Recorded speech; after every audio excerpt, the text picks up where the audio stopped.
Halo, selamat pagi. Selamat pagi.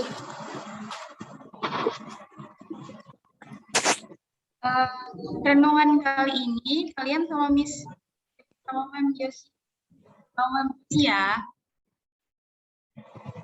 Minta tolong buat mikrofonnya di-mute semua pas renungan. Oke?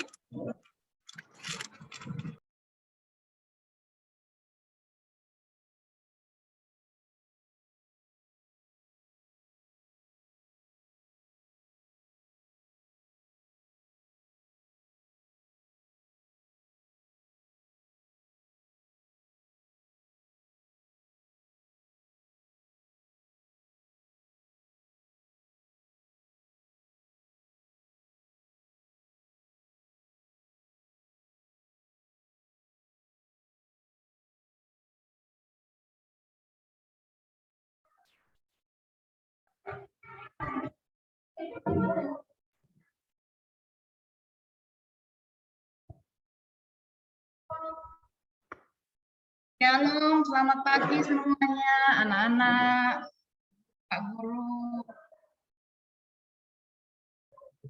Bersyukur ya kita dalam keadaan sehat semua. Puji Tuhan ya. Hari pagi hari ini semua dengar suaranya Mem Yosi ya. Kasih jempol kalau dengar suaranya Mem Yosi, kasih jempol. Oke, sip. Terima kasih. Pagi hari ini kita akan renungan. Siapkan hati kita ya anak-anak. Kita akan berdoa terlebih dahulu. Kasih hormat kepada Tuhan. Mari kita satukan hati untuk berdoa. Tuhan Yesus, terima kasih. Kami bersyukur buat kebaikan-Mu dalam hidup kami. Kami boleh bangun dengan tubuh yang sehat. Kami bersyukur mempunyai Allah yang baik seperti Tuhan Yesus. Biarlah Tuhan sepanjang sekolah kami, renungan kami, Tuhan pimpin dari awal hingga akhir. Biarlah Tuhan yang memberikan hikmat kepada setiap kami, mengerti apa yang menjadi kehendak Tuhan. Terima kasih Tuhan Yesus, terima kasih Roh Kudus. Biarlah semuanya kami lakukan hanya untuk kemuliaan nama Tuhan. Di dalam nama Tuhan Yesus berdoa. Haleluya. Amin. Kita nyanyi dulu ya anak-anak. Kita akan nyanyi dulu. Bapakku datang padamu. Ya, 1, 2, 3. Bapakku datang padamu, naikkan ucapan syukur atas kasih anugerah-Mu yang indah setiap hari. Semua nyanyi. Pagi hari, siang hari, sore dan malam hari.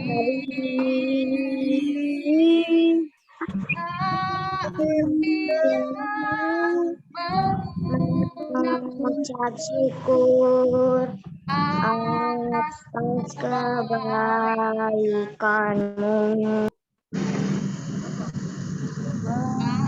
Bapakku datang padamu, naikkan ucapan syukur atas kasih anugerah-Mu yang indah setiap hari. Pagi hari, siang hari, sore dan malam hari.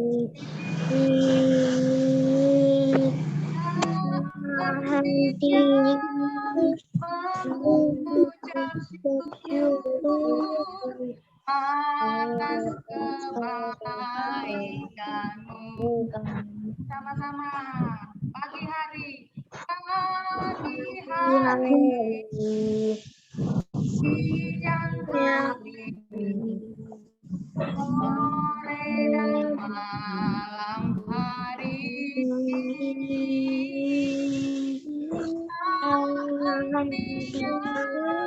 Mengucap Ucap syukur atas kebaikan.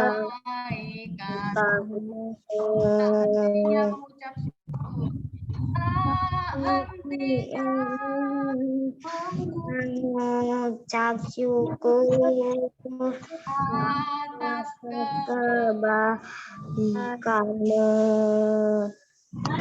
semua. Pagi hari ini kita mengucap syukur karena kebaikan Tuhan dalam hidup kita ya. Nah, pagi hari ini Mem Yosi akan menyampaikan renungan firman Tuhan dengan judul kesayangan Tuhan. Ya, ulangi ya. Kesayangan Tuhan. Nah, pertanyaannya, siapa yang mau menjadi kesayangan Tuhan? Tangannya. Puji Tuhan, semua ingin menjadi kesayangan Tuhan. Juga Mem Yosi dan mem-mem yang lainnya, miss yang lainnya juga ingin menjadi kesayangan Tuhan. Nah, pertanyaannya sekarang, bagaimana kita bisa menjadi kesayangan Tuhan? Nah, hanya pagi hari ini kita akan belajar dari Raja Daud. Semua tahu ya ceritanya Raja Daud ya? Semuanya pasti tahu tentang ceritanya Raja Daud. Di dalam Alkitab itu terdapat di kitab 1 Samuel 16. Nah, di situ ceritakan anak-anak harus banyak-banyak baca firman Tuhan ya, karena di situ banyak cerita tentang kebaikan Tuhan terhadap manusia ya. Dalam 1 Samuel 16 dan seterusnya itu Daud ini dikenal sebagai orang yang sangat dikasihi Tuhan. Ya, sangat dikasihi Tuhan. Mulai dari dia kecil, dari seorang anak yang hanya menggembalakan kambing domba di padang ya. Raja Daud itu bukan langsung raja, dia penggembala, gembala domba. Ya, kemudian dari penggembala bisa mengalahkan Goliat yang besar. Tahu ceritanya ya? Goliat yang besar dari Filistin dilawan oleh Daud yang kecil. Nah, itu kalahkan oleh Daud. Kemudian sampai Raja Daud itu menjadi raja yang hebat Israel ya. Semua itu kenapa? Kok perjalanannya Raja Daud itu begitu indah ya? Nah, apa yang menjadi alasan Daud ini bisa menjadi seperti itu? Semua karena Tuhan yang mengasihi Daud. Mata Tuhan, hati Tuhan itu hanya tertuju kepada Daud. Nah, kita akan belajar dari kisah Daud ini di Samuel 1 Samuel 16 ini. Apa yang membuat mata Tuhan itu tertuju kepada Daud? Apa yang menjadikan Daud itu sayangan Tuhan? Ya, yang pertama, Daud itu anaknya yang rajin. Kok bisa, Mem? Dikatakan rajin. Iya, Daud itu anak bungsu dari 8 bersaudara. Anaknya Bapak Isai, ya. Bapak Isai. Anak bungsu itu kan kebanyakan ya, bukan semua ya. Manja, ya. Tapi Daud enggak, ya rajin disuruh papanya, Bapak Isai ya. Daud gembalakan domba-dombanya di padang ya. Ada cuma 2 ekor, 3 ekor. Tapi Daud ini taat, rajin. Ya, Bapak, saya mau melakukan. Nah, itu dia melakukan dengan rajin dan taat. Kemudian Daud itu menghormati orang tuanya. Kalau anak menghormati orang tuanya, dia pasti menurut sama orang tuanya. Menurut apa yang dikatakan orang tuanya. Benar nggak, anak-anak? Benar kan? Nah, kemudian Daud itu juga pintar. Pintar apa nih? Pintar dia. Pintar main musik. Waktu itu Daud itu main kecapi, anak-anak kecapi ya, di padang sambil mengembalakan domba, dia main kecapi. Itu artinya Daud itu mau mempergunakan talenta atau bakat yang Tuhan berikan kepada dia. Jadi tidak disimpan. Kalau umpamanya anak-anak punya talenta, bakat, main musik, main gitar, ayo kembangkan, latih terus. Pergunakan itu untuk mempermuliakan nama Tuhan, melayani Tuhan, ya. Nyanyi-nyanyinya yang untuk mempermuliakan nama Tuhan, bukan nyanyi-nyanyi yang barangan, ya. Karena kita ini miliknya Tuhan. Dan Daud itu juga suka memuji Tuhan. Tahu nggak Daud suka memuji? Belum tahu ya? Belum sampai di Mazmur ya anak-anak baca firman-Nya ya.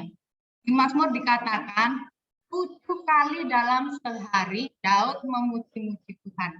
Oh, Tuhan. Kita berapa kali anak-anak memuji Tuhan? Tidak pernah, men. Oh, sekali beda. Oh, kita contoh Raja Daud ya. Raja Daud itu 7 kali sehari memuji Tuhan. Nah, kita bisa lebih. Dimanapun kita berada, kita bisa memuji Tuhan. Tuhan itu ada di mana-mana, di hati kita, samping kita, di atas kita, di depan kita, belakang kita.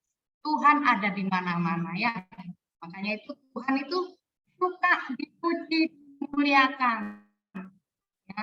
Anak-anak biasakan suka memuji nama Tuhan. Kenapa? Karena di sorga yang ada cuma memuji dan menyembah Tuhan. Ya, Tuhan juga dimuliakan. Ya. Kemudian Daud itu juga seorang pahlawan yang gagah perkasa. Laki-laki pasti tahu gagah perkasa itu seperti apa. Apalagi seorang pahlawan, ya, jagoan dia. Setiap perang Daud menang. Setiap melawan orang jahat Daud menang. Jangankan gitu, waktu di Padang Daud dapat melawan singa.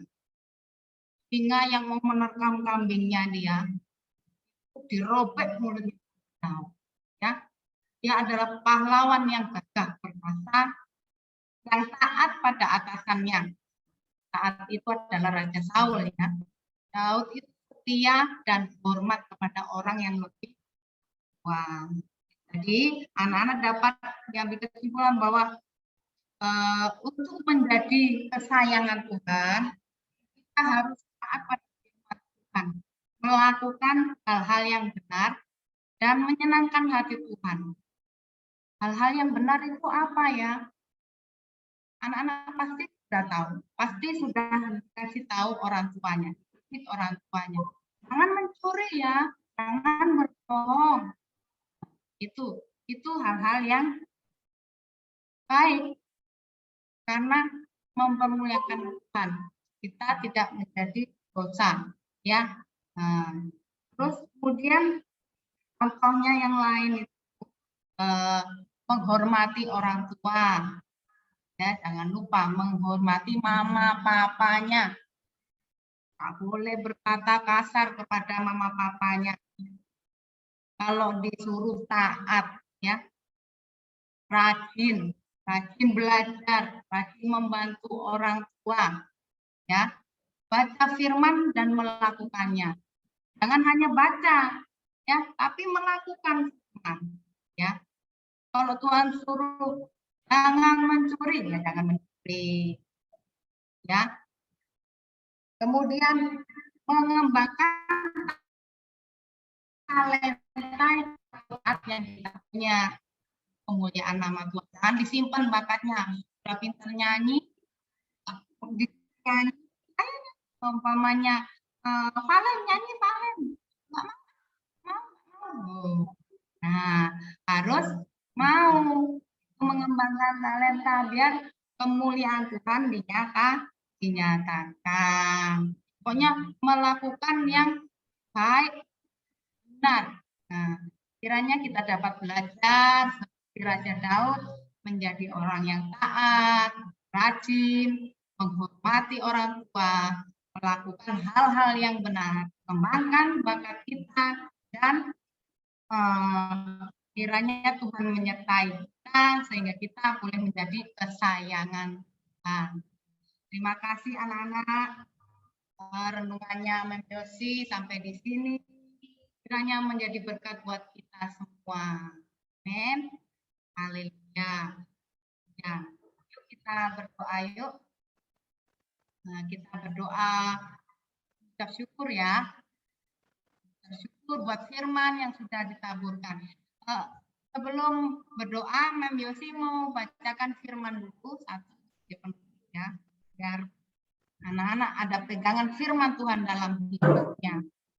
Dalam Filipi 4, baru kita akan berdoa. Filipi 4 ayat 8 sampai 9. Filipi 4 ayat 8 dan 9. Kita baca ya.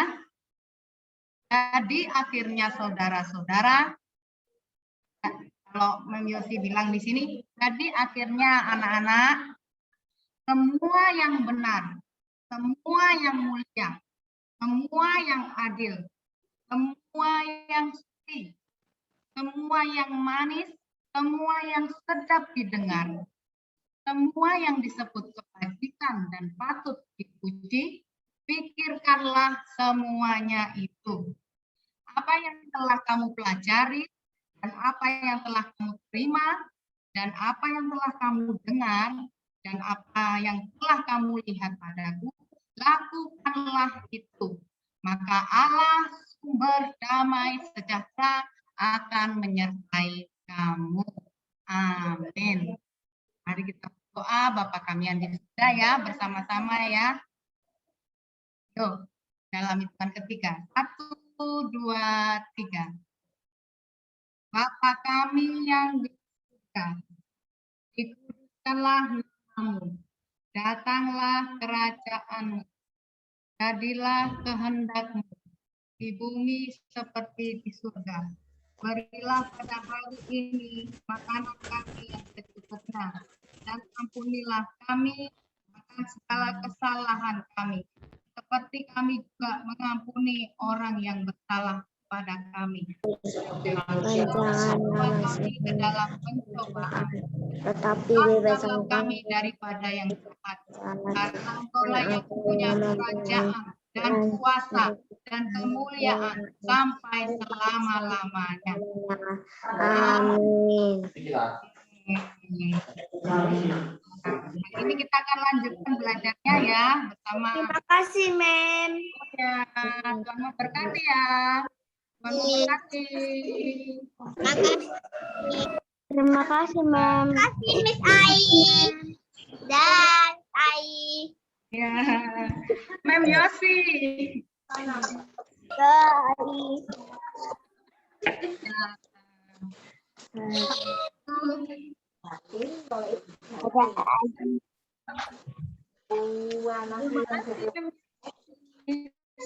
pagi, Miss.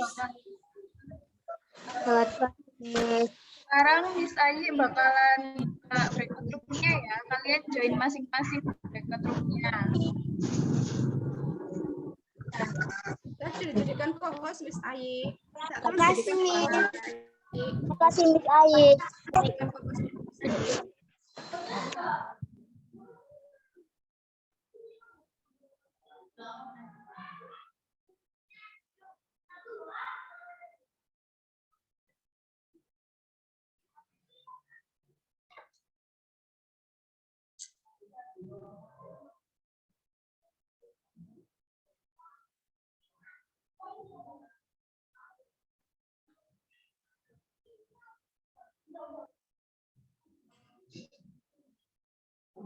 Tak ngeloni temu sampean. Sore Pak ya.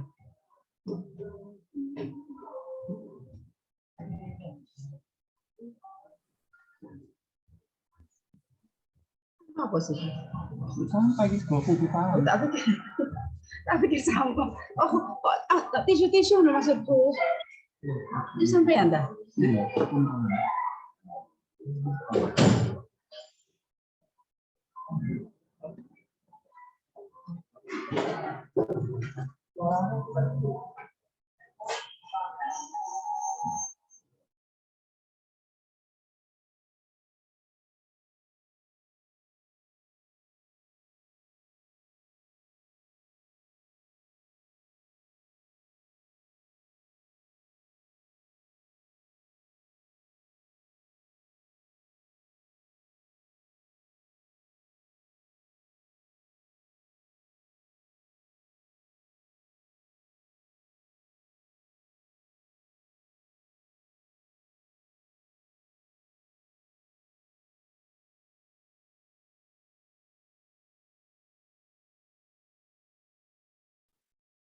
Miss Ayi, Ya, Mem. saya mau buka video, video layar saya ini loh, cuman tulisannya ini, you cannot start your video because the host has stopped it.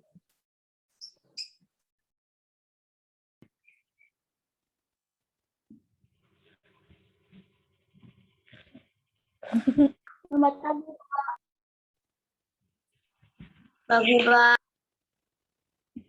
Selamat pagi, Pak. Pagi, Pak. Pagi. Cek. Nah, akhirnya join juga Justin. Oke, selamat pagi semuanya.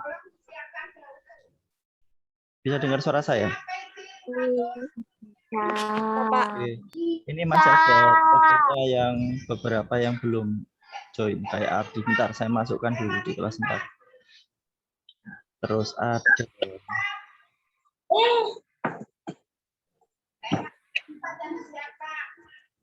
Bahasa Inggris yang pertama. Pak, gimana kok alisnya nggak ada? Oke. Sudah siap disiapkan buku tema dan matematikanya. Tema dan matematika ya. Diinformasikan untuk bimbel hari ini dimulai pukul 2 ya, mundur 1 jam karena ada kegiatan, ada rapat. Jadi untuk semuanya bimbelnya dimulai pukul 2. Tidak ada yang ke sekolah ya. Untuk jam berapa? Kemarin kan yang belum bisa kan ke sekolah. Jadi untuk hari ini semuanya pukul 2. Oke? Pukul 2 sampai pukul 4. Saya informasikan dulu di grup daripada nanti saya lupa. Bentar ya.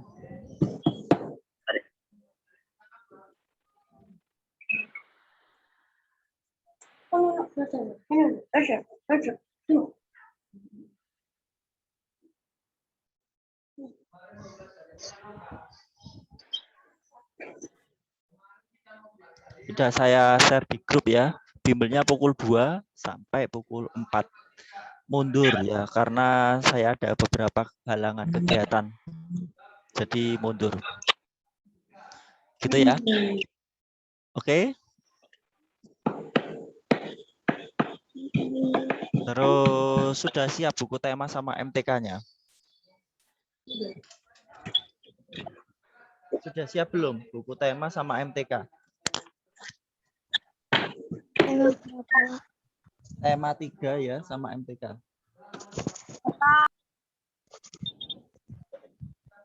Tema 3 sama MTK. Kalau sudah, saya akan mulai ya.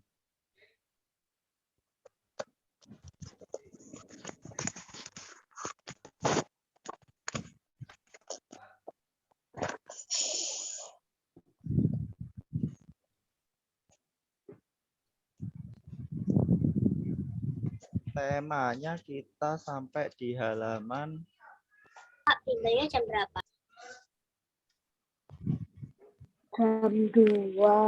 Jam 2. Halaman 67 ya. Kita sampai halaman 67. Kita sampai di halaman 67. halaman 67. Ini ya. Sudah, Pak. Tematik ya, Pak. Ya, tema 3. Saya tuliskan di sini tema 3. Halaman 67 ya. Hari kelima. Kita sudah pernah bahas tentang mengapresiasi karya seni montase. Kita di sini kita ulangi lagi. Kita ulangi lagi ya tentang karya seni montase. Apresiasi merupakan bentuk penilaian terhadap sesuatu. Apresiasi ketika saya mengapresiasi nilai atau hasil poster kalian. Misalkan yang sudah membuat kemarin terjun payung, membuat kincir angin, lah itu ada apresiasi. Misalkan, oh ini sangat bagus, tetapi ini ada yang perlu diperbaiki. Nah itu apresiasi. Jadi memberikan penilaian terhadap sesuatu. Kedua, apresiasi setiap orang terhadap karya seni berbeda-beda. Ya, yang sering saya sampaikan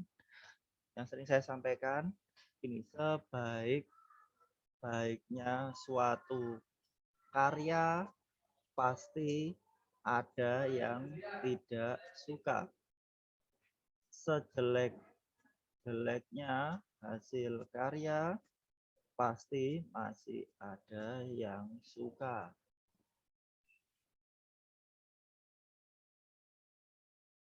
Nah, ini ya. Ini terkait dengan kalimat di nomor 2. Tuh, jadi jangan pernah takut untuk berkarya. Ya, jadi jangan pernah takut untuk berkarya. Misalkan hasilnya, Pak, saya takut karena hasilnya nanti jelek. Jangan. Sebagus-bagusnya pasti ada aja yang nggak suka. Sejelek-jeleknya pasti ada yang masih suka. Itu ya. Kemudian tingkat apresiasi dapat dibedakan sebagai berikut. Yang A, peminat seni, yaitu orang yang memiliki perhatian terhadap seni. Kedua, yang B, pelaku seni. Pelaku adalah orang yang telah melaksanakan kegiatan seni. Kemudian C, pencipta seni, adalah orang yang telah menciptakan suatu karya seni. Kemudian D, kritikus seni, yaitu orang yang telah dapat menilai serta memberikan tanggapan tentang karya seni. Itu. Sekarang baliknya, halaman 66. Halaman 66, prinsip mengapresiasi adalah sebagai berikut. Yang A, mengerti prinsip komposisi meliputi irama, proposal, keseimbangan, kesatuan, dan pusat perhatian. Kemudian yang B, mengerti prinsip seni rupa yang meliputi titik, garis, bidang, bentuk, warna, tekstur, dan lain-lain. Proses mengapresiasi yaitu melihat karya, kemudian merasakan, berempati, kemudian muncul pendapat pribadi yang menyebutkan kelebihan dan kekurangan yang selanjutnya memberikan penilaian. Itu. Sebentar ya, saya ambil sebentar, tunggu.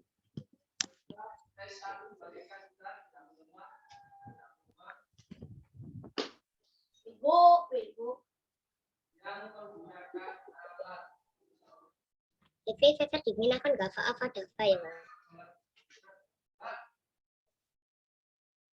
Bisa kamu di sekolah ya? Arti kamu di rumah ya?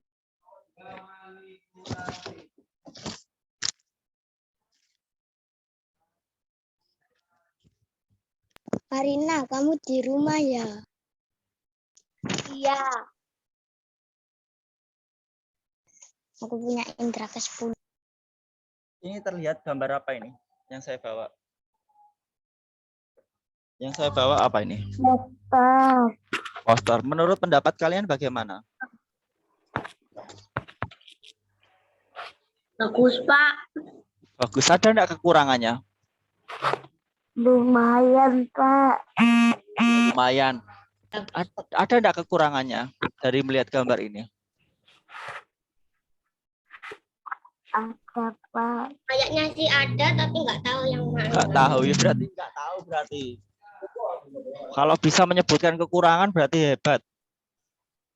Ada. Apa kekurangannya? Saya bentar. Gambarnya, Pak. Gambarnya kenapa? Kurang bukan. Yang garis hijau, Pak. Yang garis hijau, Pak. Kurang rapi, Pak. Yang garis hijau kurang rapi. Terus apa lagi? Ya, Pak. Yang kotaknya, Pak. Garis luarnya nggak rata, Pak. Oke. Lah itu loh salah satu contoh mengapresiasi karya seni dari kamu kan menyebutkan, oh bagus Pak hasilnya. Kira-kira kekurangannya apa? Oh garisnya Pak itu Pak. Enggak rapi lah. Itu kan tentang mengapresiasi karya seni. Itu namanya ya. Ketika kamu tahu sebuah gambar di jalan atau ada menemukan gambar ini bagus, tapi kok masih ada yang kurang. Oh ini lah. Itu maksudnya di situ. Kalau kamu bisa menilai atau melakukan apresiasi terhadap suatu karya, kamu akan lebih kritis lagi kalau membuat sesuatu, akan lebih bagus lagi. Jadi tidak asal-asalan. Tapi kalau tidak bisa menilai, dianggap semuanya bagus, ini bagus, jadi tidak ada kekurangannya. Kesempurnaan hanya milik siapa? Kesempurnaan itu milik siapa? Siapa? Kesempurnaan itu milik siapa? Kesempurnaan itu milik siapa? Siapa? Gini siapa? Gini siapa? Nah ya itu. Jadi kesempurnaan itu miliknya Tuhan ya. Tidak ada manusia yang sempurna, sebagus-bagusnya tetap ada aja yang tidak bagus. Itu. Kita lanjut lagi.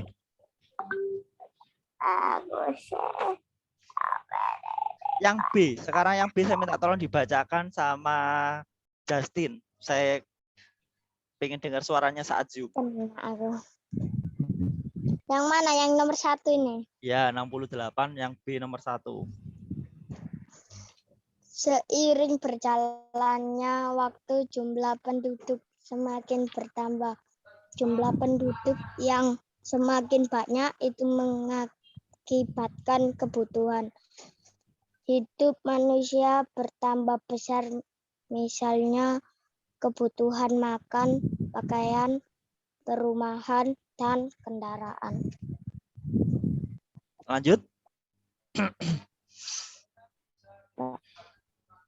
Lanjut, Pak. Iya, terus. Usaha pemenuhan kebutuhan manusia menuntut peran teknologi yang semakin maju.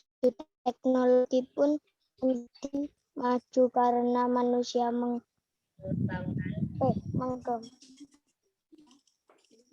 mengembangkan ilmu pengetahuan. Jika tidak dikendalikan penggunanya, maka sumber daya alam akan habis nantinya. Oleh karena itu, perlu ada tindakan pelestarian sumber daya alam, usaha-usaha untuk melestarikan alam di antaranya sebagai berikut.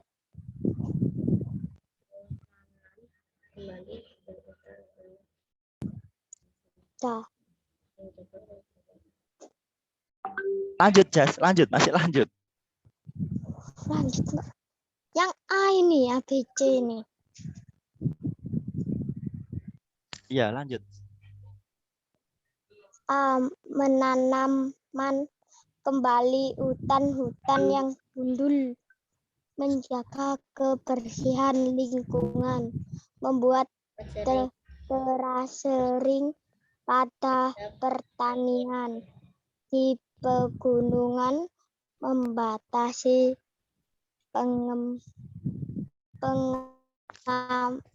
sumber daya alam yang berlebihan. Terima kasih Oh, iya. koreksinya. Loh, ya toh. Berlebihan. Dikoreksi sama temennya. Oke, ini saya tunjukkan di Google ya, saya share. Google sudah kelihatan pastinya. Jaga kelestarian hutan. Saya contohkan gambarnya. Muter. Gundul. Ini adalah salah satu itu ya, hal tentang penanaman hutan kembali. Yang gambar ini, yang saya tunjuk ini. Kemudian ini, nanam ini adalah salah satu cara. Ini di laut. Wow. Yang ini di laut ya, di pinggir pantai. Ini adalah pohon bakau. Tujuannya mencegah abrasi. Apa itu abrasi? Pengikisan tanah terhadap air laut. Dan mencegah tsunami. Terus mencegah banyaklah ini manfaatnya pohon bakau yang ada di pinggir pantai. Itu kuat nggak sih, Pak? Iya, kalau sudah besar kuat, tanahnya kuat, akarnya kuat. Ini manfaat pohon bakau itu tadi, mencegah abrasi, pengikisan tanah terhadap air laut. Karena ombaknya air laut itu kan besar. Kalau kamu contoh, kamu di pinggir pantai terus terkena ombak, apa yang kamu rasakan? Rasanya tertarik apa mendorong? Rasanya seperti ditarik apa mendorong? Ketarik, Pak. Dorong. Dorong. Ketarik Iya. aku. Nah, sama seperti tanah yang ada di pinggir Kalau pantai ini. kayak gitu. Sama ya. Mbak. Itu sama. Dari kantong. Dari kamar mandi. Bentar, kok macet ini. Lemot, Pak. Iya. Aku lihat air. Nah, ini pelestarian hewan juga di hutan. Ini hewan apa? Yang saya itu Udah nih. Kancil. anjir. Kancil Oke. untuk Rusak. anak. Oke. Kemudian ini adalah salah satu cara juga menjaga lingkungan dengan ini tempat sampah. Sampah itu ya, Pak ya. Ya, ada sampah yang buat kertas, sampah plastik, kemudian sampah dari Sampah ya. kotor. Oh, itu salah satu cara juga. Kemudian ini lagi. Nah, ini salah satu pemanfaatan juga tenaga cahaya matahari. Ini namanya panel surya yang ada di atas lampu di pinggir kota ini. Ini adalah salah satu cara menghemat listrik ya. Ini menghasilkan energi listrik. Jadi dari sel surya diteruskan menjadi panel surya, kemudian diubah menjadi sumber arus AC menjadi DC. Ini.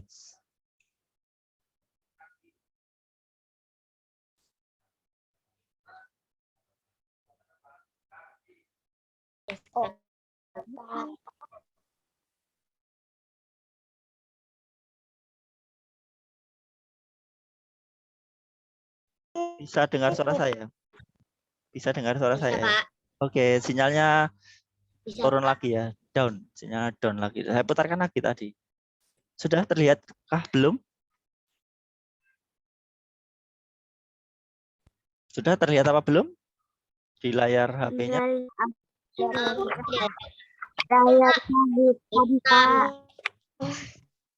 Iya, saya juga hitam. Sama Pak. Hitam. Ini ya, sumber daya alam yang dapat diperbarui ini berada di laut ya. Ada terumbu karang, kemudian ada tanaman laut, kemudian ada ikan. Ini ya, salah satu sumber daya alam. Indonesia memiliki ini semua. Yang menciptakan ya Tuhan Yesus ya, Pak ya. Ya. Tapi kalau kita mau lihat itu harus nyelam. Nah, Ya, ini jelas. salah satu Harus dimakan. Masa ya. Mendarat. Ini ya, saya gambar. Ini adalah penebangan hutan juga, penebangan tanaman ya. Nah, ini tapi di sekitarnya masih ada tumbuhan, masih ada apa pohon-pohon. Nah, tapi kalau tidak dijaga ini akan terjadi tanah longsor. Nah, ini akan terjadi tanah longsor karena apa? Akar tumbuhan yang berfungsi untuk mengikat tanah itu tidak bisa berfungsi lagi karena tidak ada tanamannya. Itu ya. Bagus, layarku hitam, Pak. Hitam. Nanti akan normal kembali, biasanya sinyalnya belum stabil. Sinyalnya dari rumah Pak ya. Nah, terus ini di pegunungan ya. Ini saya tunjukkan di wilayah pegunungan. Sudah terlihat belum? Sudah terlihat belum? Sudah terlihat? Ada Pak.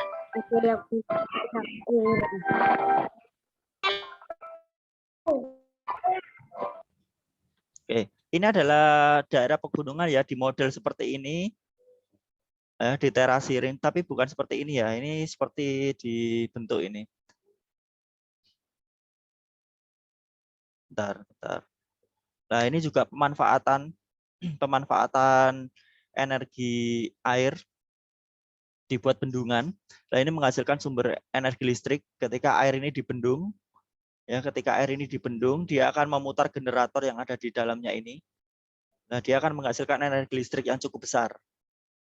Ini, ya, itu adalah salah satu pemanfaatan energi listrik supaya lingkungannya tetap terjaga.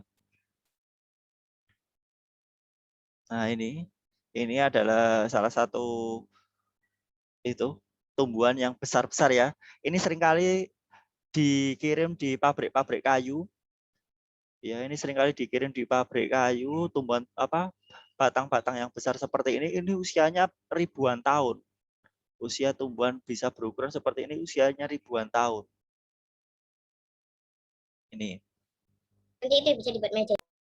Ini dibuat macam-macam, buat lemari, dibuat kursi, dibuat lantai, dibuat dinding, ini bisa. Orangnya yang buat pinter juga sih. Ini diolah menjadi berbagai macam dan semuanya laku inilah. Kalau dijual laku semua kalau diolah. Terus saya tunjukkan lagi.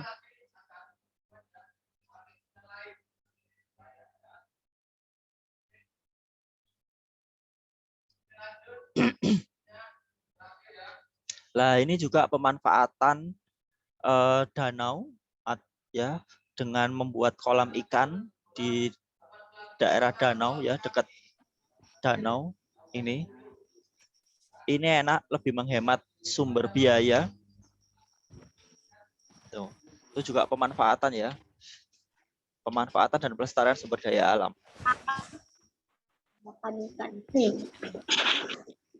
Ini airnya tidak usah pengairan, sudah tersedia di alam, maksudnya sudah tersedia di sini, tinggal kita membuat jaring-jaring seperti ini supaya ikannya tidak lepas, tidak kabur, ya, supaya ikannya tidak lepas.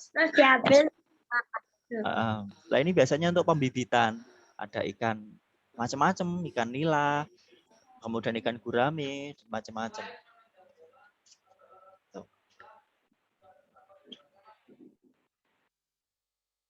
Itu ya terkait itu.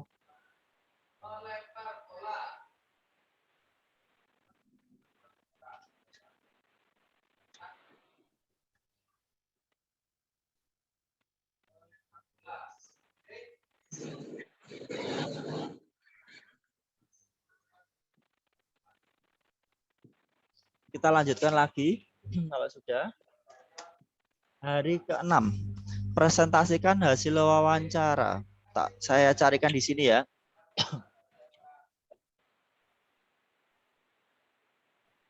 Wawancara. Saya tunjukkan gambarnya apa sih wawancara itu kalau masih belum tahu. Nih. Pernah melihat podcast? Podcast. Nah, itu salah satu. Aku tahu, Pak. Aku tahu, Pak. Itu salah satu hal terkait dengan wawancara itu podcast. Kalau sering dengar podcast. Podcastnya Deddy Corbuzier, podcast siapa ya. Nah, itu ini seperti ini. Kita juga wawancara. Saya ke toilet sebentar. Ini kayak Ya. terkenal itu, Pak. Ya, kalau kamu besok terkenal ya juga diwawancarai. Seperti kemarin Justin Bos Noel, bagaimana tentang usahanya di perusahaan ini, apakah pendapatannya melebihi apa gitu, misalkan seperti itu. Aku pernah lihat, Pak. Bos Noel semua. Nah, ini. Masalahnya. Ini Pak Luhut ya diwawancarai. Ini Pak Luhut ya Halo, Pak. Ada apa? diwawancarai. Lah ini pakai kamera. Kalau masuk televisi pakai kamera ini ya. Ada kameranya. Lah ini seorang narasumbernya ini, pewawancaranya yang ini. Oke, itu. Kemudian kalau sudah melakukan wawancara biasanya masuk di tayangan berita, mempresentasikan hasil wawancaranya. Nih, seperti ini ya. Ini adalah wawancara. Ini adalah pekerjaan seorang jurnalistik. Jurnalis Ayo ya. kalau direkam malu, tapi kalau token sangat.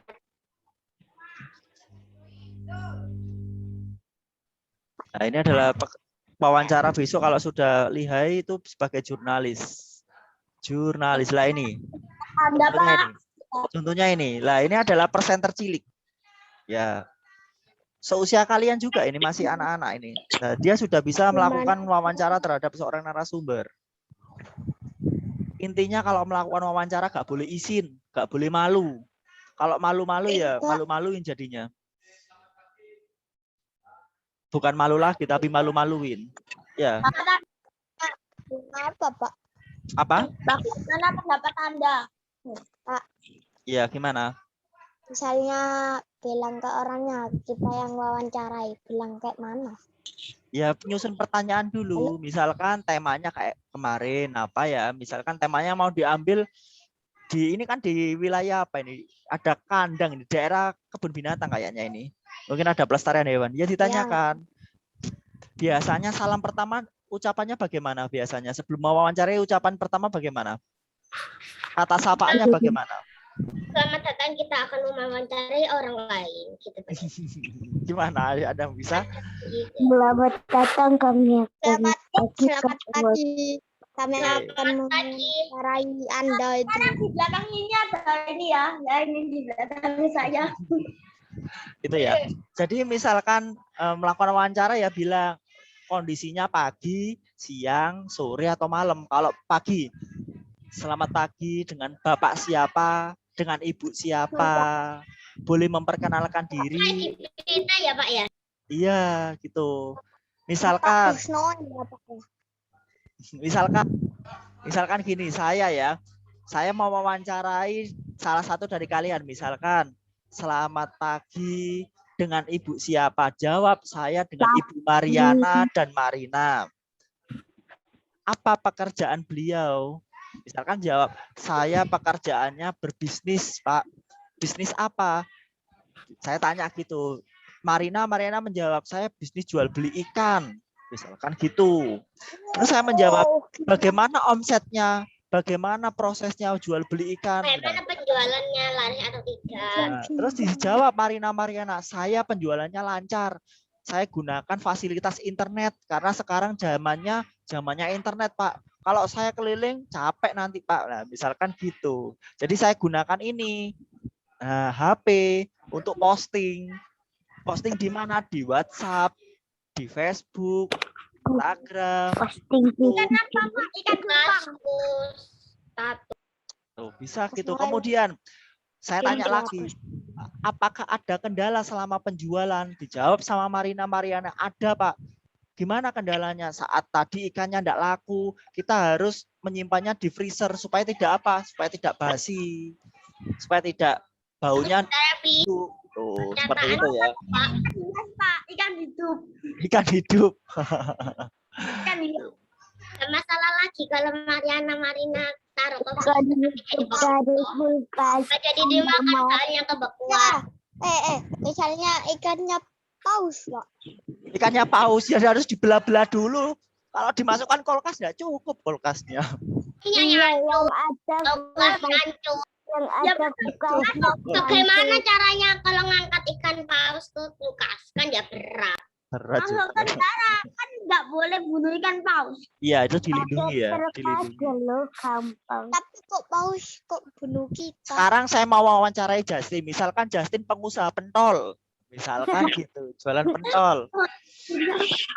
Ini selamat sore Bapak Justin. Betul ya dengan nama Bapak Justin? Jawabnya betul. Yo gitu jawabannya. Apakah Bapak memiliki usaha jual beli pentol? Kayak pengusaha pemulung. Iya, gitu. Nah, gitu. Cara wawancaranya gitu. Disiapkan pertanyaannya dulu. Kemudian ditanyakan bagaimana cara pembuatan pentolnya biar bisa enak. Kemudian dari pembuatannya, proses penjualannya, proses bungkusnya. Terakhirnya gini Pak, kemana-mana tetap di liputan 6. Oke, di liputan 6. Di liputan 4. Ini kan kelas 4, di liputan 4. di liputan Selamat pagi dengan nama Bapak Agus. Kampus Noel. Dengan saya sendiri. Saya mau tanya, nggak jadi deh. Bos Noel, Bos Noel. Ngapain kamu panggil Bos Noel, Bos Noel?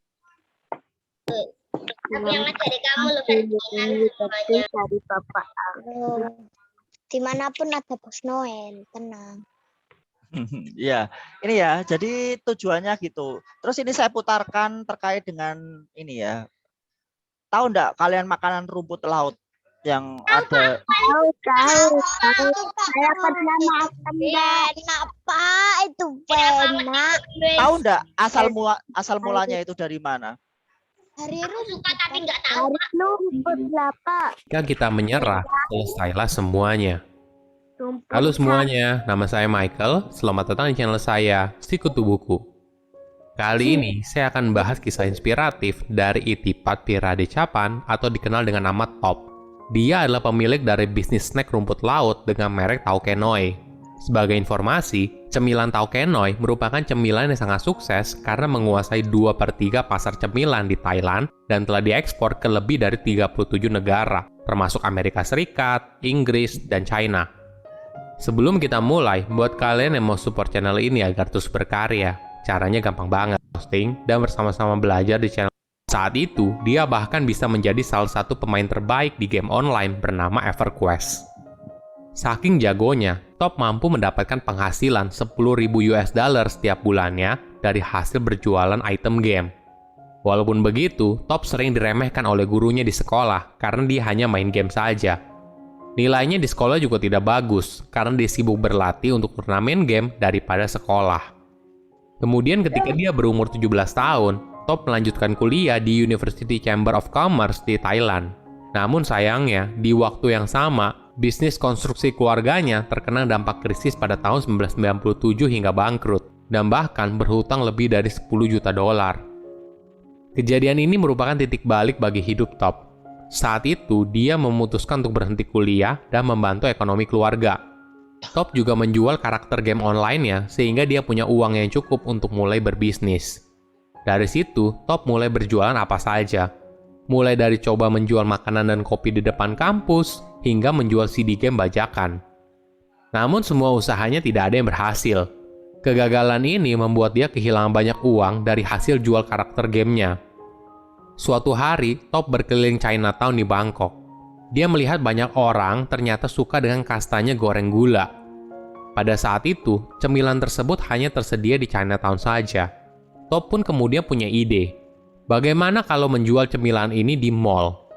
Gerai pertamanya terletak di dalam food court. Walaupun begitu, penjualan cemilannya sangat sedikit, hingga Top sempat terpikir untuk menutup bisnisnya saja dan menjadi pegawai di gerai McD seberang tokonya. Namun ketika hampir menyerah, dia kemudian memindahkan lokasi dagangannya ke dekat kasir. Ternyata perubahan lokasi ini berdampak sangat besar. Omsetnya langsung meroket. Ini adalah pelajaran berharga bagi Top. Kalau berbisnis cemilan, yang paling utama adalah lokasi, dan lokasi. Ide tersebut sukses berat. Dalam setahun setengah, dia berhasil membuka 30 gerai di jaringan hypermarket terbesar di Thailand, yaitu Tesco dan Carrefour. Saat itu Top baru berusia 18 tahun dan memperkerjakan hampir 50 orang. Namun sayangnya, CEO baru dari Tesco Lotus menolak gerai yang menjual kastanya goreng gula karena aromanya menyebar ke seluruh area dan mengotori plafon hypermarket. Keputusan ini sangat berpengaruh bagi Top, karena lebih dari 25 gerai yang dia miliki terletak di Tesco. Akhirnya, Top memutuskan untuk menggoreng kastanyanya di luar mallnya dan kemudian mengirimnya ke gerai mereka. Dampaknya ternyata signifikan. Penjualan kastanya turun hingga 50%. Konsumen yang awalnya mendapatkan kastanya yang masih panas karena digoreng di tempat, sekarang malah mendapatkan makanan dingin. Selain itu, aroma kastanya yang digoreng tidak lagi menyebar kemana-mana, sehingga konsumen jadi tidak tertarik untuk membeli. Kejadian ini membuat Top harus berpikir keras. Suatu hari, pacar Top membawakannya paket cemilan tradisional rumput laut dari kampusnya. Bagi Top, hal ini seperti cinta pada pandangan pertama. Top lalu meminta pacarnya untuk membeli satu lagi untuk ibunya. Kemudian ibunya suka dan memberikannya kepada bibinya. Hingga suatu hari, Top tidak bisa lagi mendapatkan pasokan cemilan itu karena saking lakunya. Dia punya intuisi kalau cemilan rumput laut memiliki peluang yang sangat besar dan ternyata sudah populer di kalangan anak muda. Namun belum ada merek cemilan rumput laut besar di Thailand. Top dan ibunya lalu mencoba menggoreng rumput laut sendiri dan ternyata sangat sulit. Tidak terhitung lagi berapa banyak rumput laut yang gagal digoreng dan Top harus mencoba setiap rumput laut itu satu persatu. Maklum saja, saat itu pembuatannya masih sangat sederhana. Kerja keras Top pun akhirnya terbayarkan.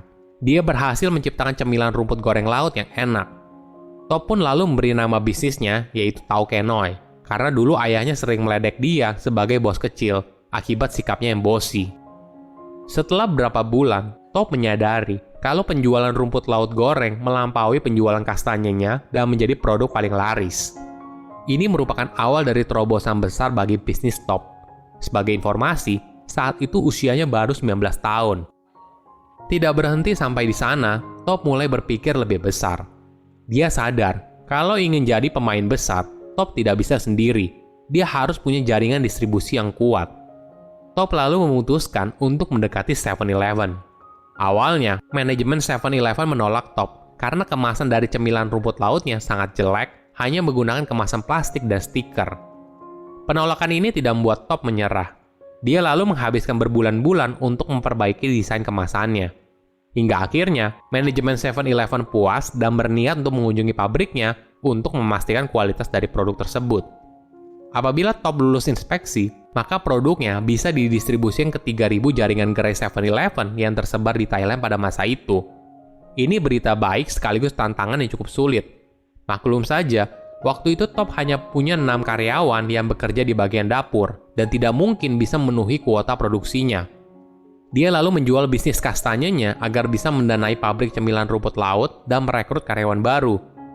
Top pun lulus dari inspeksi dan pesanan pertamanya dari 7-Eleven sebanyak 72.000 bungkus yang harus dikirim dalam waktu 45 hari.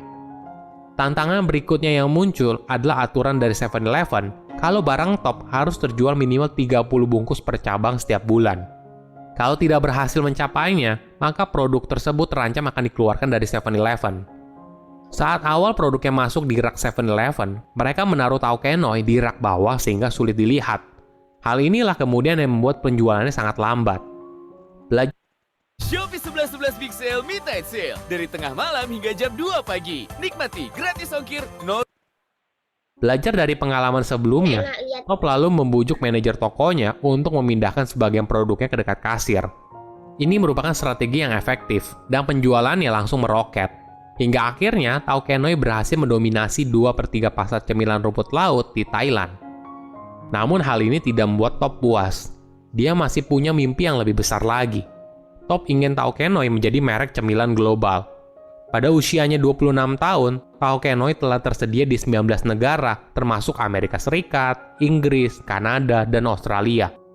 Selain itu, di umurnya yang masih muda, Top berhasil menjadi miliarder termuda di Thailand. Ada beberapa pelajaran menarik dari kisah sukses Top. Pertama, usia bukan penghalang. Oke, itu tadi ya, beberapa cerita singkat. Jadi ketika melakukan wawancara, sama itu tadi diwawancari dari awal sampai akhir seperti itu, diringkas, kemudian dimasukkan di... Itu dibuat film juga. Itu dibuat film juga. Oh ya, sorry. Itu dibuat film juga kok. Jadi ketika dia sukses, itu pasti ada mewawancarai. Suaranya putus-putus. Cek. Apakah suara saya putus-putus? Masih putus-putus? Udah enggak. Jadi gitu ya. Nggak Itu jelas. tadi cerita dari salah satu miliarder dari Thailand yang berjualan rumput laut juga, sama itu diwawancarai, kemudian hasil wawancaranya di expose di sebuah berita itu tadi.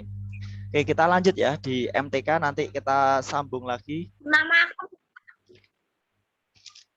MTK. lagi ya. Filmnya malah iklan Shopee. Kita lanjut MTK ya. Halaman berapa kemarin? Halaman berapa kita? Terakhir kali tugasnya halaman berapa? Ada yang masih ingat? Halaman berapa? 72. 72. Halaman 72. Iya tah? 60. Enggak sampai situ. Seingat saya halaman berapa ya? 50 ya. 50. Halaman 50. Jadi kita sekarang yang B. Saya share ya yang B ya.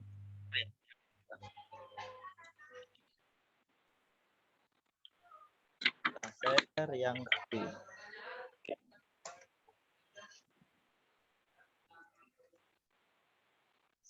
Nomor 1. 100 km dijadikan HM. Berapa? 100 km. Halaman 10 ya, Pak. Halaman 61. Halaman 61. Ya, belum saya kasih tanda di sini ya. Halaman 61 nomor B1.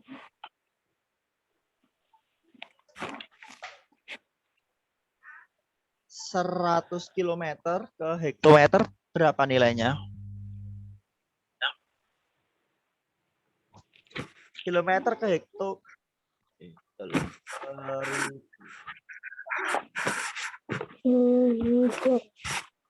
Berikutnya nomor 2.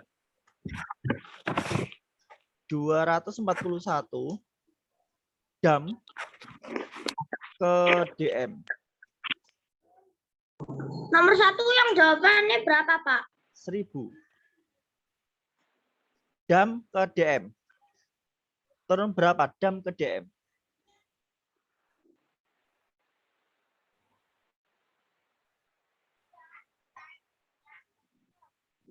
Cek, bentar. Kita buat tangga dulu.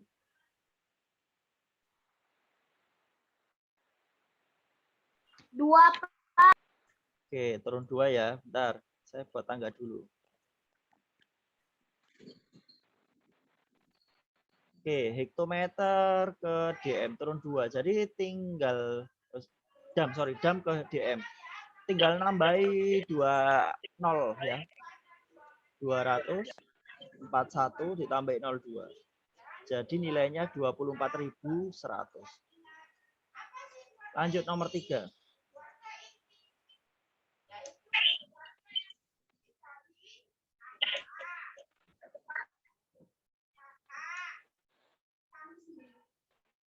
Menulis 2000 dekagram ke kilogram. Kita pakai ini sama, tangganya enggak perlu diubah. Hektogram atau ons.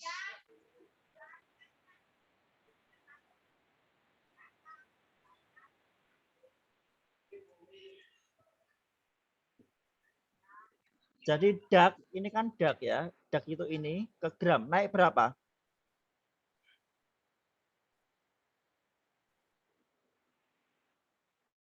Dua.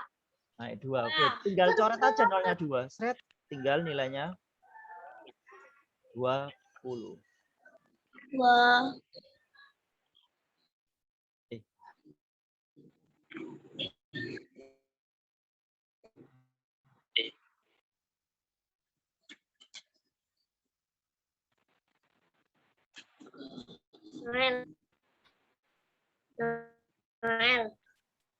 Lanjut ya. Nomor 4. Ayo yang lainnya jangan diem, Rek. Ayo ikut memecahkan masalah.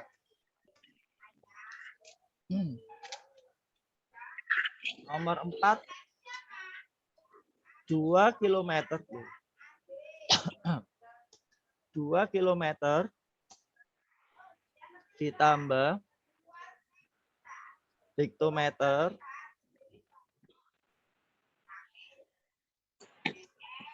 ditambah sudah sama dengan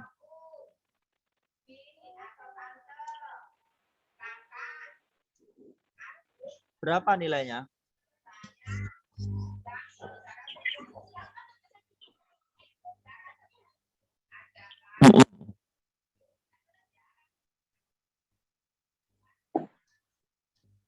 Lihat kilometer ke DM. Kilometer ke DM. Turun berapa?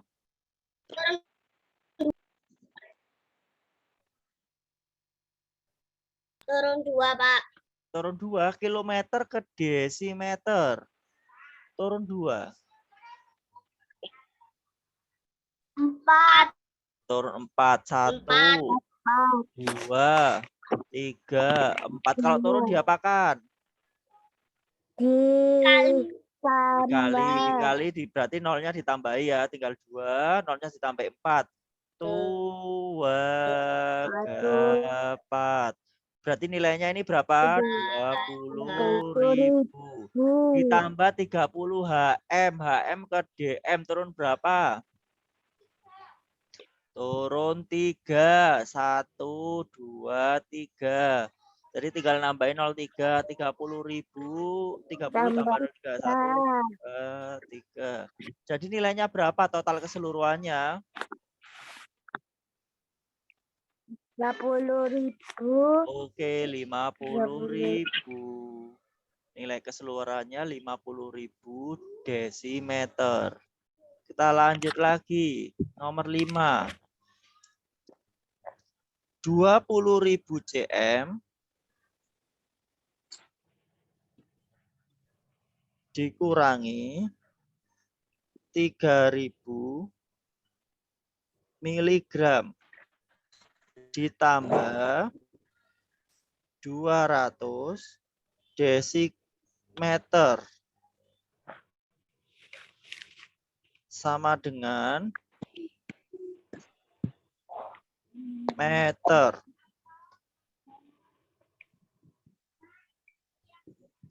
Nah, ini bukan miligram ya, diganti. Ini bukan gram, satuannya enggak boleh. Jadi milimeter, mm. Ini enggak boleh, ini miligram enggak boleh. Gram itu satuannya berat, ini satuannya panjang. Jadi harus panjang sama panjang semua. 20.000 cm, cm ke meter. Turun apa naik? Turun. Turun. cm ke m. Naik apa turun? Naik. Naik apa turun? Turun apa naik? Naik 2. Naik berapa? 3. Masuk naik 3. Ayo dihitung lagi. Naik 2. 1, 2. Jadi tinggal coret nolnya. Seret dicoret jadi tinggal 200. Dikurangi 3.000 miligram. Miligram itu milimeter di sini. Naik 1, 2, 3. Tinggal nyoret nolnya 3. Seret. Kemudian DM ke M. DM ke M. Naik 1. Jadi 2.000. Ditambah ya ini. Ini dikurangi dulu. 200 dikurangi 3. Ayo berapa? Berapa? 203. Oh, 203. Oke. 200 dikurangi 3 jadi 203. Apa betul? Ayo pengurangannya. Kalau enggak bisa pengurangan turun level loh ya. Wis kelas 4. Berapa disusun? Bentar. 197. 197. Awas pengurangannya simpan menyimpan wis kelas 4, bukan kelas 3 lagi. Turun level loh kalau masih belum bisa pengurangan. Ini jadi 10. Ini tinggal coret jadi 9. Ini juga dicoret jadi 1. Jadi nilainya 197 ditambahkan sama 2000. Jadi nilainya berapa? Ditambah. Nilainya berapa? Ayo. 397.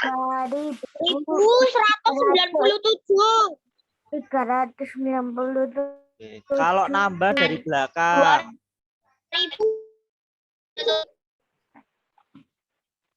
$2.197. Oke, ditulis ini jawabannya. Oke. Sekarang nomor 6. Ini saya hapus dulu. Kalau enggak dihapus enggak cukup.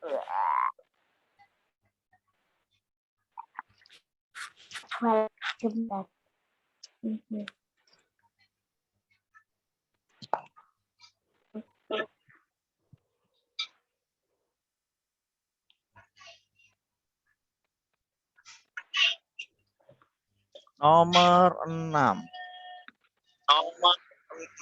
2 ton.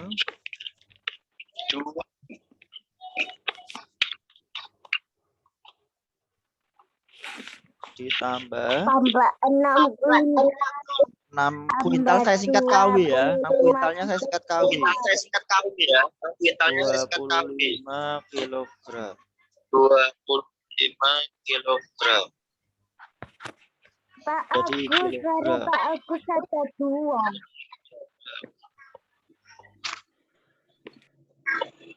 Oke. 2 ton. Ton ke kilogram. Berapa? Ayo, ton ke kilogram. 1.000, Pak. 1.000, betul. Jadi 2.000. Langsung aja ditulis. Ditambah kuintal ke kilogram. Kuintal ke kilogram. Berapa nilainya? 100. Jadi 600.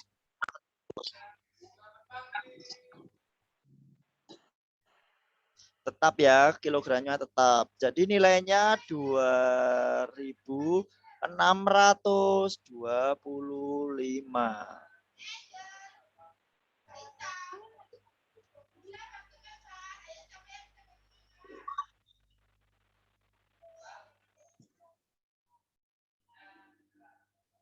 Nomor 7. 20 HM ditambah 5 dam ditambah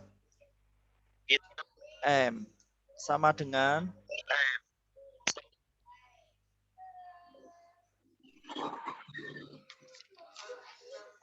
ya tetap.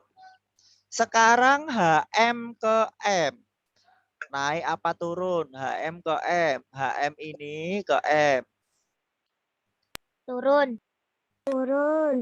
Turun berapa? 2.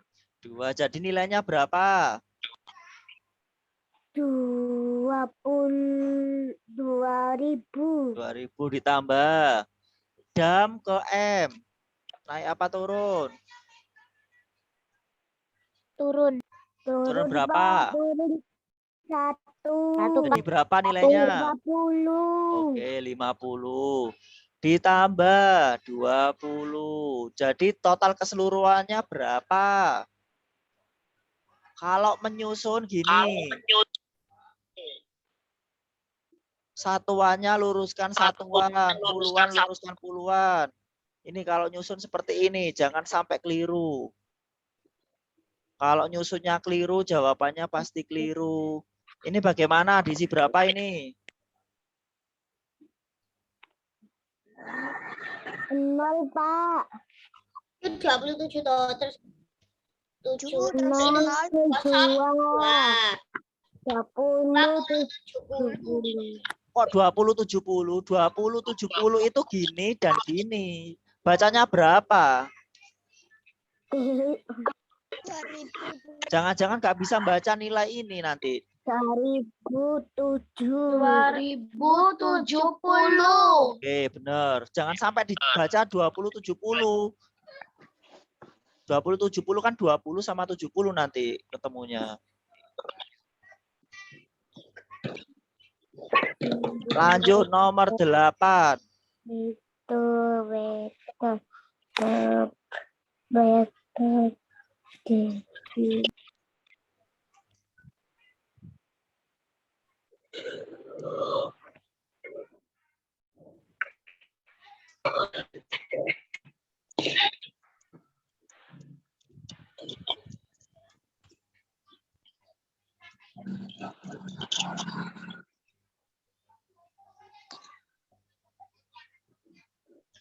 10 DM ke CM. Berapa? Turun 3. Turun 3. DM. Turun 1, Pak. Turun 1. 1. Berapa nilainya?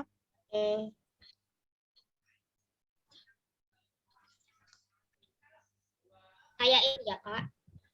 Berapa nilainya? Jangan sampai nggak bisa pengurangan. 180.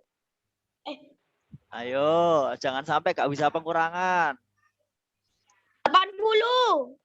Oke, 0 kurangi 0. 0 kurangi 2 kan nggak bisa, pinjam 1 jadi 10, jadi 8. 80 centimeter. Nomor 9.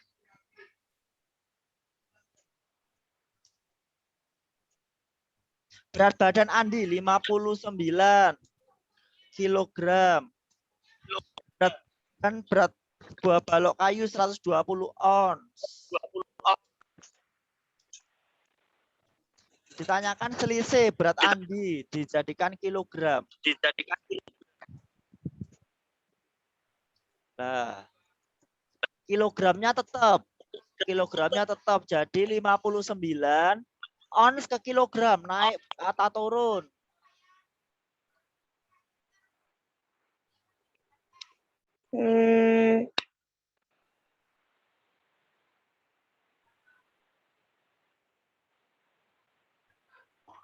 Ini loh ons.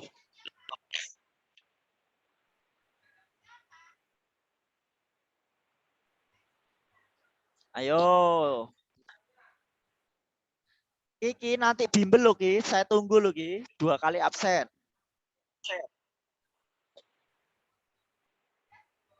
Kilogram jadi 12.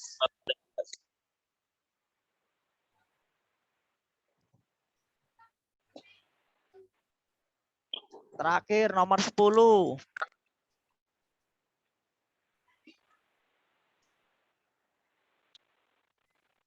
Saya membeli 3 dan 4 buah melon. Semoga memiliki berat 2 kilo dan setiap melon memiliki 15 Jumlah berat. Jadi semua gini.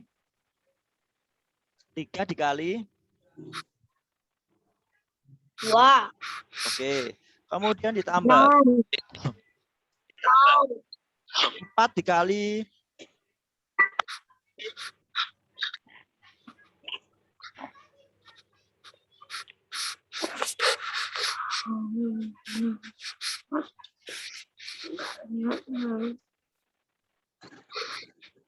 dijadikan gram. Ini 2 apa ini? 2 kilogram ini. Jadi 6 kg ditambah 60 Hg. Hektogram dijadikan gram semua. Dijadikan gram semua, jadi ini turun 3, 6.000 sini. 6.000 ditambah sama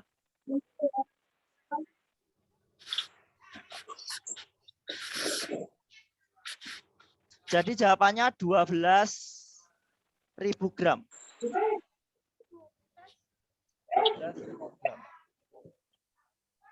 Oke, seperti itu ya pembelajaran hari ini.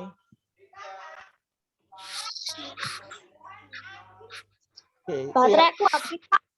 ya, kiranya seperti itu pembelajaran hari ini. Nanti bimbelnya pukul 2 semuanya. Tidak ada yang datang lebih awal ya. Pukul 2 semua. Kiki, saya minta tolong nanti bimbel datang jam 2. Jam 2 sampai jam 4. Berarti nanti kita datang jam 2 ya, Pak? Ya, jam 2. Datang jam 12 lagi. Enggak. Oke. Oke, terima kasih. Aku secara Kita berkelompok-kelompok lagi ya, dan seru gitu loh. Oke. Bos Sampai Noel. jumpa, selamat pagi. Terima kasih ya. Bye-bye. dadah. Bye-bye. Dadah. Bye dulu.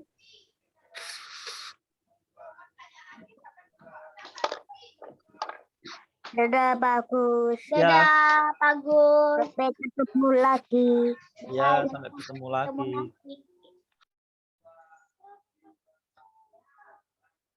Kiki, Kiki, Kiki, Kiki, bisa dibuka kameranya. Jessica berkali-kali dimatikan kameranya.